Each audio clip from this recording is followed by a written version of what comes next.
Hi guys, welcome back to my channel. How are you doing today? Tell me in the comment section, how are you doing today? How was your week?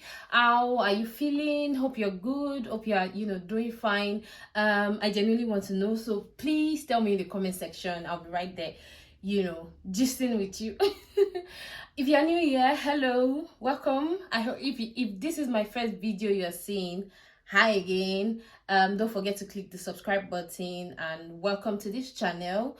If you are a regular, you already know how much you mean to me. I love you so much. So thank you for being here. And if you're a returning watcher and you have not subscribed, that's not good enough. Please remember to click the subscribe button. Please guys, like this video. Help me like this video because it helps it go a long way. Please give the video a thumbs up and don't forget to subscribe. And also please share with as many of your friends as possible. Share on your WhatsApp story or your Instagram story. Share the link with people on groups. Just share. There's love in sharing. Anyway guys, before I go into today's video, I just wanted to say thank you again for those people that were able to join my live last week. It was so spontaneous because I genuinely did not plan to do anything last Friday. Like everything just went by quickly and I was not able to film. And then I was like, oh my goodness, I'm going to just waste and not spoil my consistency because I didn't have anything going on. So I had to just go live. It was very spontaneous and I had so much fun, and I really hope that you guys have watched. If you have not watched it, please, after watching this, go back and watch last week's video. In today's video guys, I'll be explaining to you the factors you should consider before you decide on a uni to choose for your masters. Yes, so one of the biggest questions I get is this school good? Is this school better than this school? Is Ulster better than Birmingham City? Is Birmingham City better? Do you understand? Like, oh, I got admission in 5 universities, which one should I choose? Which one do you think is best for me? Really and truthfully, you are the only person in the right position to answer that question. And I'm saying that because whatever your decision is, you are going to have to deal with the consequences of that decision. However, in order to help you make a good decision, the right decision, you want to stay tuned to the end of this video and listen to all the points that I have to list. Consider these points, then you choose the school that works best for you. So let's dive right into it. So the first thing I would advise you to consider before choosing a school will be the total school fees. It is important for you to know how much each school are requiring. So if you watch any of my previous video, I always advocate that you apply to more than one school so that you have options. So part of these options is for you to be sure 100% of what their total fee is, and considering what you have, what your budget is, and what is realistic for you. So it is very important that you know the total fees, and you compare these fees to each other for those schools or different schools. Even if you don't have admission with them yet, if you are the phase where you are just considering and you're researching, consider the fees. How much am I paying? There are some schools that are very expensive, there are some schools that are quite reasonable, there are some schools that offer scholarship. You want to know all of these things and consider what the total fee is. The next point will be the payment plan. So it is not all schools that have payment plan. Yes, it is not all schools that have payment plans. Some schools will require you to pay 50% before coming, and upon resumption you pay up your remaining 50%. Some schools will allow you to pay 50% before coming, and then when you get there they will tell you to pay. You can pay it instrumentally. Some schools don't have installments. They expect you to pay up your balance maybe after a few months. But whatever it is, you genuinely have to know. You cannot be a complete novice on this journey. You have to know it is also a factor to consider. And of course, if you are going to be making your choices, you have to know these options. The third point to consider will be your initial deposit. So if in case you don't know, not all schools in the UK requires you to pay 100% your fees before coming. So some allow you to pay 20% of your fee, some allow you to pay 30, some allow you to pay 50. The most I've seen is actually 50 before you come. So you need to know what the initial deposit is from your school, is required from the school that you're choosing to apply for, or from the schools you are considering. So know what their initial deposit is, then you go back and consider the payment plan. Okay, if they're offering me 20% now, what is the payment plan? Is it that as I'm landing, they'll start chasing me for the balance and I've not gathered myself? So you need to consider all these things. You need to think about it and do your research, ask people questions, join communities, where you can ask questions. So the next point would be the course modules. This is something that is not common. People don't consider these things. So I know that a lot of people just, choose one course because they think that they will enjoy it, or because they think it should be simple or easy, or they think, okay, Shebi's assignments will rough it. You genuinely have to consider your course modules. And how do you see or find your course modules? They are all on your school website.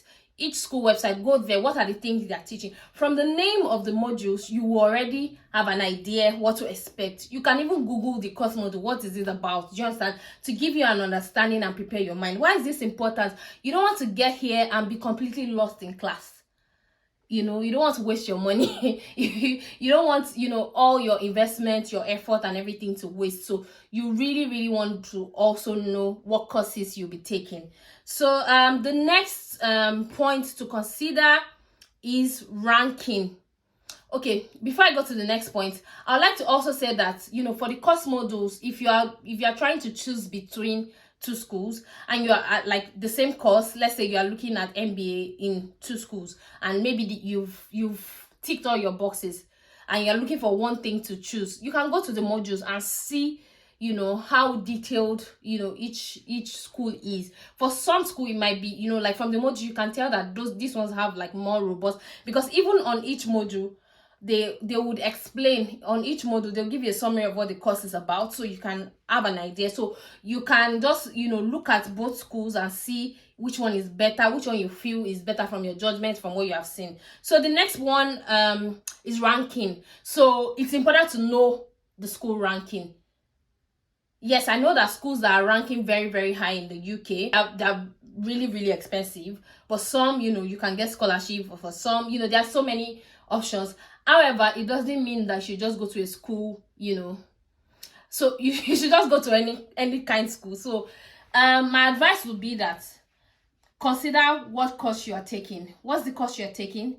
Then check this ranking of the school as per that kind of course, because if you just check overall ranking, you might be searching too wide.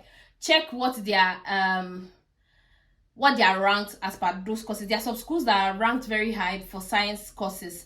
There are some schools that are ranked very high for research courses. So you just want to play around and research around that area also. So the next thing will be CAS issuance response. How fast do they respond, and if they need to see your proof of fund before issuing CAS? Guys, I can sleep here all day. You know why? So many schools now are wasting time to issue CAS, and the process for collecting CAS also, if you don't know what CAS is, CAS is confirmation of acceptance of studies, and it is the documents that you are issued by the school to take to the embassy to apply for your visa. So for some schools, all they need to do is pay your deposit and then they issue it immediately. They don't need to see anything else. They just believe that for you to have paid your deposit, you have your money completely. But for our schools, they want to see it's a whole process. In fact, for my school, it's even getting tougher now. Like literally, they like issuing CAS is like waiting for visa on its own because they are very, very thorough. So they don't want people having issues. They don't want rejection rates. So they go through. So they will ask you. My school will ask you to submit your POF, and you have to upload your POF. You have to upload your TB test. But some schools don't do that. So you have to know all of these things and which one works for you. Then the next one will be the city. You need to also consider the city you're going to. Don't just jump and come to Birmingham because everybody's coming to Birmingham. Meanwhile, you have people in Leeds, you have family or you have friends in Leeds. So it is important you consider the city, how okay, so for instance, like you have to also know, how easy it is for people to get jobs in that city. How is their transportation system in that city? Is it easy to move around? Would you find people like you in that city? It is very, very important for you to consider these factors. Next point will be UK sponsorship compliance rating. track record of compliance is important. Yes, compliance in this sense is, so as you are planning to come to the UK and you are planning that, you want to succeed at your, coming to the UK, and you don't want visa rejection, it's the same way the school on the back end does not want any of their applicants to have rejection. Because if applicants are having rejection, it's a strike on the school. That means the school is not doing due diligence before they give out CAS.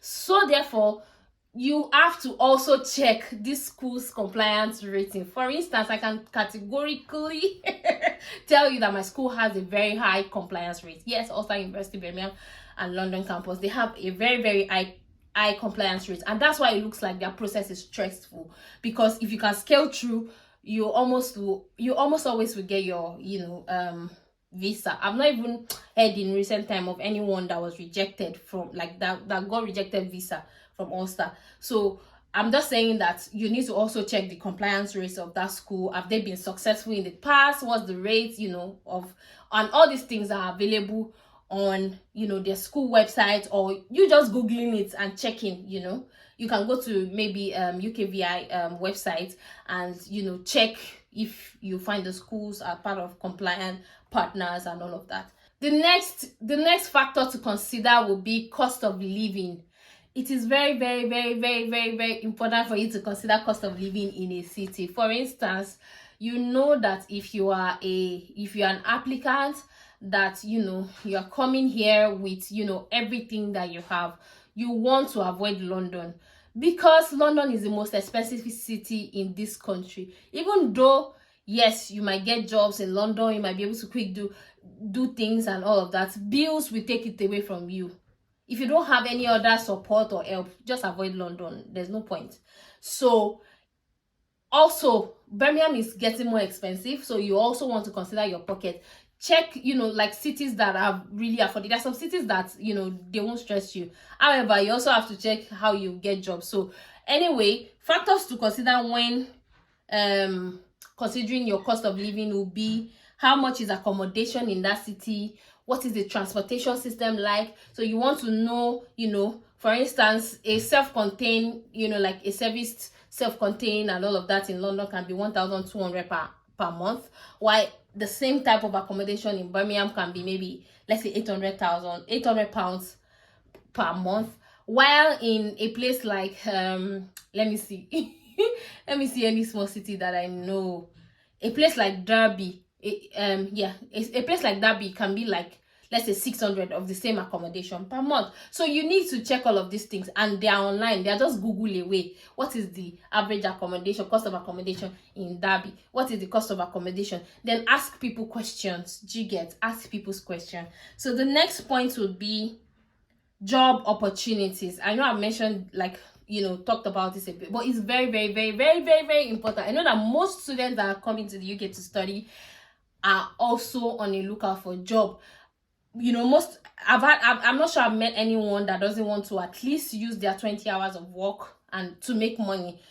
So you need to look out for job opportunities in your, in the city you are considering. How easy is it for people to get job? What kind of jobs are available? Just, make sure that you're looking at that too while you're considering. Another factor will be family and friends. See, you guys, this thing is very, very, very important. If not, you'll be lonely or depressed. It's not a curse, because it's easy to get lost in the activity and the it's easy to just get lost in the things you do in this country that you forget yourself. So you need to also go where you can find support system. Go to a place where people like you are a lot, and a city where you can make friends easily, and maybe you have one family or one friend. It's always a good idea. You need to consider this, because as much as you want to hustle, you want to make money, you want to study, you want to do everything, you are not an island, and you need people around you. And having people around you can make your journey and your stay in the UK really beautiful and enjoyable. So you should consider that.